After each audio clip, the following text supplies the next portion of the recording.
no money shall be drawn from the treasury, but in consequence of appropriations made by law.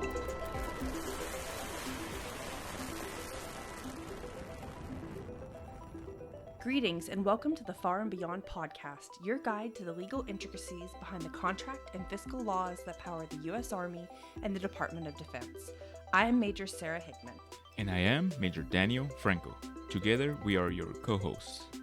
On this episode of the Far and Beyond, we will talk with Mr. Adam Caudle about the temporary acquisition flexibilities relating to Ukraine, Taiwan, and Israel. Mr. Adam Caudle is an acquisitions attorney providing contract and fiscal law support to Program Executive Officer Soldier, Program Manager Expeditionary Energy and Sustainment Systems, and Program Manager Terrestrial Sensors. He also provides administrative, ethics, and labor legal support to various client activities. Mr. Caudle, thank you so much for being here with us today. Thanks for inviting me. Sir, as we say in the military, bottom line up front, why is it essential for our audience to understand the significance of these temporary acquisition flexibilities?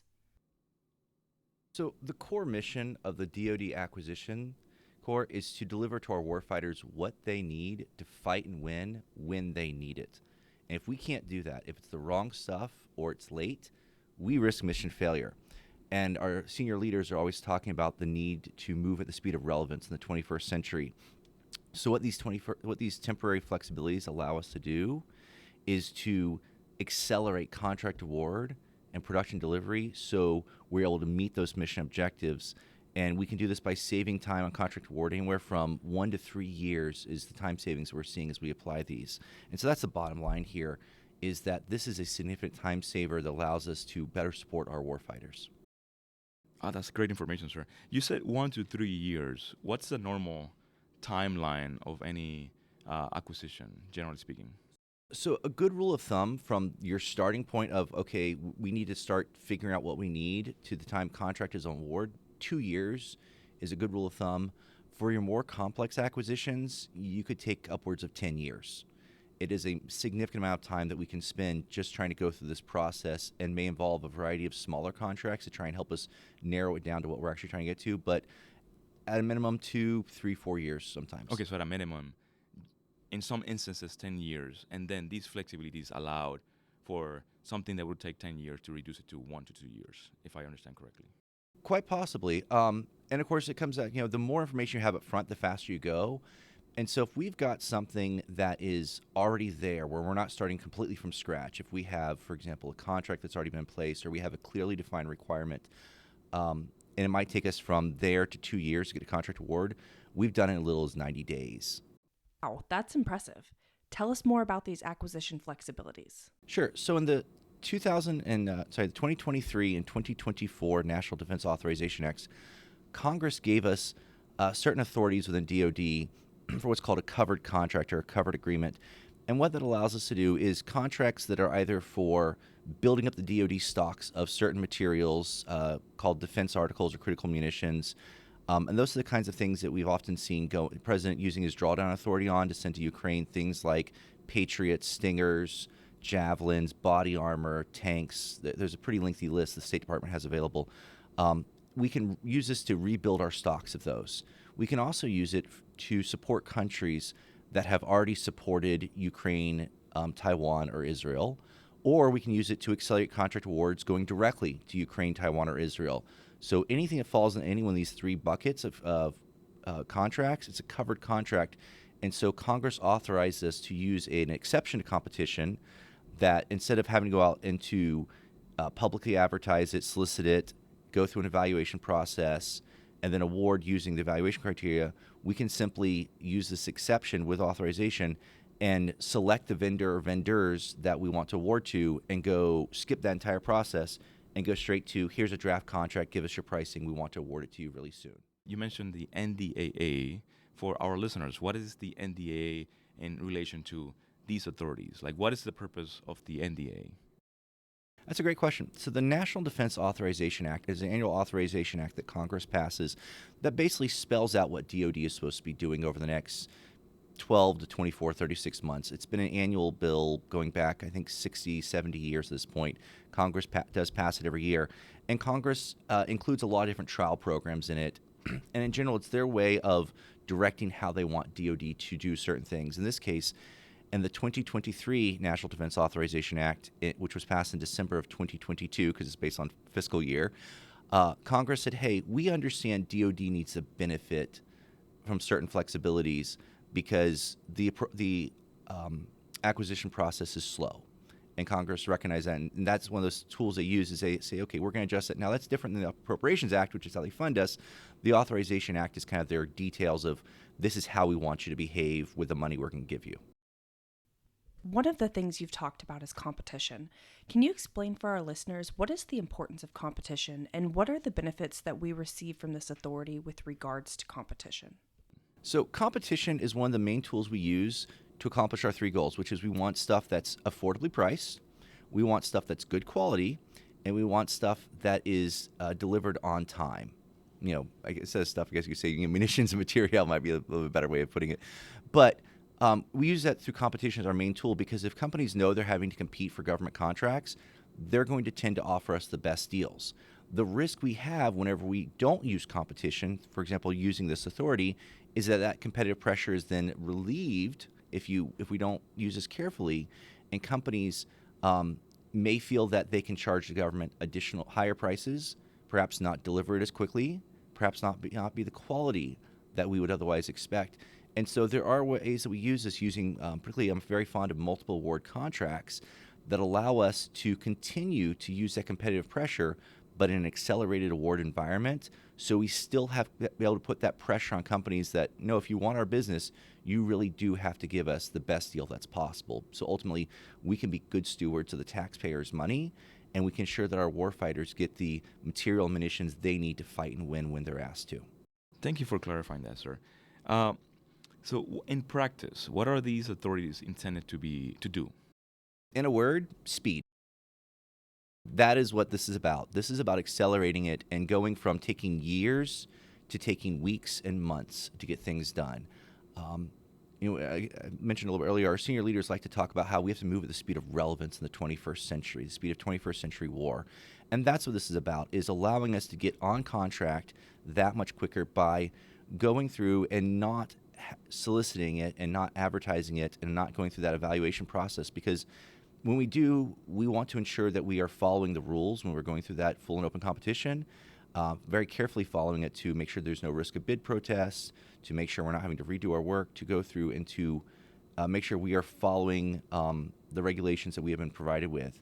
What this authority allows us to do is to directly award contracts, to pick and say, this is the vendor we want to award this contract to, and we don't have to go through some of the same lengthier justification and approval processes. It's been delegated to a fairly low level within DoD.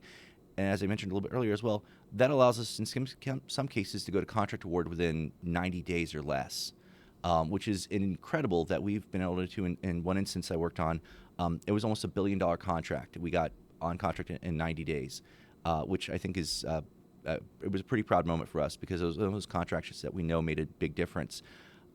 Another thing it also does is it significantly reduces the risk of bid protests. For those folks who have worked in KLIP or some of the other have worked on big protests, those can cause some pretty significant delays to acquisitions as well. If you're before the GAO, it takes a minimum of 100 days to resolve usually. If you're before the Court of Federal Claims, 6 months to a year. You may have to redo work if the bid protest is sustained.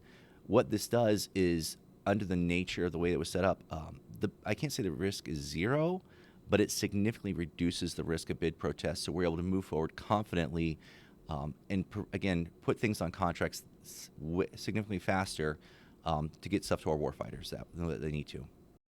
For the authorities that you're speaking of, where do they originate from? It started off in the 2023 NDAA, which was passed in December of 2022. There was immediately what's called a class deviation. Class deviation is where it's a temporary change to FAR, and because the federal acquisition regulations go through a notice of comment period, we use class deviations when it's going to be a temporary change on a limited basis. In this case, Congress initially said it expires 30 September 2024, and it was limited to just Ukraine and countries that support Ukraine. Congress liked what the DoD did. So in the 2024 NDAA, they expanded the authorities, and they said instead of expiring on 30 September 2024, they're now going to expire on 30 September 2028. So they gave us 4 more years to use this authority. They expanded it to cover Taiwan and Israel as well, which was a great show that Congress agreed with the way that we had been using it and trusted us to continue to use this authority effectively to accomplish our national security objectives. And so shortly after that, in this previous January of 2024, there was another class deviation that was issued that superseded the previous class deviation with all the updates to it and all the explanatory interpretations of this is how DoD wants us to apply this and certain interpretations that the Secretary of Defense's office wanted to ensure that we were following. Okay, so let me unpack this really quick. You mentioned the Federal Acquisition Regulation. What's the Federal Acquisition Regulation for our listeners, sir? So the Federal Acquisition Regulation are the overriding regulatory scheme that all federal acquisitions follow when using appropriated funds. It's found in 48 Code of Federal Regulations, and all agencies have supplements to it. So it's a fairly exhaustive list of regulations. We have the Federal Acquisition Regulations, or FAR, that we follow. Within the Department of Defense has its own supplement to it. The Army has a supplement to that. So it's like I said, fairly lengthy and exhaustive list of regulations covering everything from how we have to solicit and request that advertisements, how we evaluate, how we manage and administer contracts, how we terminate contracts, how we pay contractors, what types of costs we can allow, how we handle government property, how we handle quality issues. It is intellectual property, small business, labor rates for construction contracts. There's a lot of regulations in there that we're having to follow, and Congress, using their authority under Article 1 of the U.S. Constitution, has set forth the rules for, the administration of contracts, and that's what we execute on. Is that mission Congress has given us, and they've established certain parameters, and we follow them to the best of our ability, ensure that we are executing on them properly, and so that way we are being both good stewards of the federal funds, which is always a high priority for us, is making sure we're getting the best deal, and the FAR is intended to help us do that, but also executing on the public policy objectives that Congress has outlined for us. So basically, the guiding principles of the FAR are to be fair and transparent to our contractors and making sure that we're good stewards of appropriated funds. Correct. So class deviations are issued to provide flexibility to depart from the Federal Acquisition Regulations and the Defense Acquisition Regulations supplement. Is that correct? That's correct. So a class deviation is when it applies to more than one contract. You can deviate from FAR on an individual basis, but a class deviation is whenever a senior agency official who's been authorized says, okay, all contracts that fit within this scope are allowed to deviate without requesting further authorization or authorization only to a certain level. They don't have to go up to the same level as before. You mentioned briefly Taiwan, but can you expand on the class deviation in regards to Taiwan, Ukraine, and Israel? Sure. So the United States has provided a significant amount of material munitions to Ukraine, Taiwan, and Israel. Just in the past 30 months or so, I believe the U.S. has provided about $42 billion worth, perhaps even a little bit more than that. And Congress just appropriated another $60 billion worth of money for munitions and materiel for Ukraine. And some examples of that are we have provided to date a little over 2 million rounds of 155 millimeter ammunition. We provided over 10,000 javelins, over 2,000 Stinger anti-aircraft missiles. We provided Patriot missile battery, over 100,000 sets of body armor. That all came out, most of it came out of existing DoD inventories. And so part of what we're doing is we're simply replenishing that. We are backfilling our inventory so that way if DoD is called upon to fight a war, we ensure that our soldiers and our Marines and our airmen and our Navy personnel have the equipment they need to fight that war. That's a key part of this. But also, Congress has instructed us to continue to support Taiwan, Ukraine, and Israel. There was about $12 billion in the latest Appropriations Act for Israel. Taiwan and other countries in that area received about $8 billion worth of aid, and we are executing on those contracts as well. So these are congressionally directed appropriations that we are to award contracts for certain types of material and munitions in support of those countries. What are some of the best practices with this authority? So I mentioned earlier how whenever you if you don't use competition, you lose some of the competitive pressures that keep prices down, that get us the better deals. And so what we have found some of the best practices are doing things like multiple award contracts, of awarding to as many vendors as we are able to, and then using what's called the fair opportunity process in FAR 16505 that allows us to do accelerated competitions on a delivery or task order basis. So we still have the competitive pressure, but we're able to get those base contracts awarded much sooner and able to get things on contract that much sooner. And so that's one of the best practices we have found. Also, keeping our market research current. And FAR, it talks about you have to have market research, which is where we go out and we do engage with industry. We do industry days. We go to trade shows to ensure we understand what is available in the space that we're looking at, what kind of options are out there now or in the future. So keeping our market research current, so that way if somebody comes up with a better idea a year or two from now, we're watching for that and we can bring them in, and we're not locking ourselves into a 10-year contract with no ability to come up with a better solution. Because occasionally people do build a better mousetrap. Once in a while, someone does come up with something good, and there's a lot of innovation in the DoD space right now, and we want to posture ourselves so we're not getting locked into outdated or obsolete material, and that we're able to take advantage of private industry's R&D efforts and be able to use that and bring that into our acquisitions as well. So those are two of the best practices that we found, and just making sure that we are continuing to be good stewards of the public's money and to support our warfighters to the best of our ability. Excellent. For our listeners, where they can learn more about these temporary authorities? So unfortunately, this is pretty new. This has only been around for about 18 months now. So we start off obviously with the statute. There are the class deviations. The Defense Price and Contracting Office up at Secretary of Defense's level has some information on it. But also it's kind of phone a friend. So Army Materiel Command, where I'm from, has utilized this authority extensively, and so we're in the global, and so feel free to reach out to those of us who are working on this. We have a lot of folks in AMC who use this authority who are very familiar with it, and we're always happy to share our knowledge with our fellow practitioners in this space. Again, we're all about one team and supporting our warfighters. Can you explain the impact that you've seen this authority have and how it makes you feel to help the warfighter complete their mission? So I'll briefly mention something. There was a contract we worked on that, without going into details, is literally going to save soldiers' lives, involving some new tech, and it was pretty cool. And it was the one I mentioned where we were able to do $1 billion in 90 days.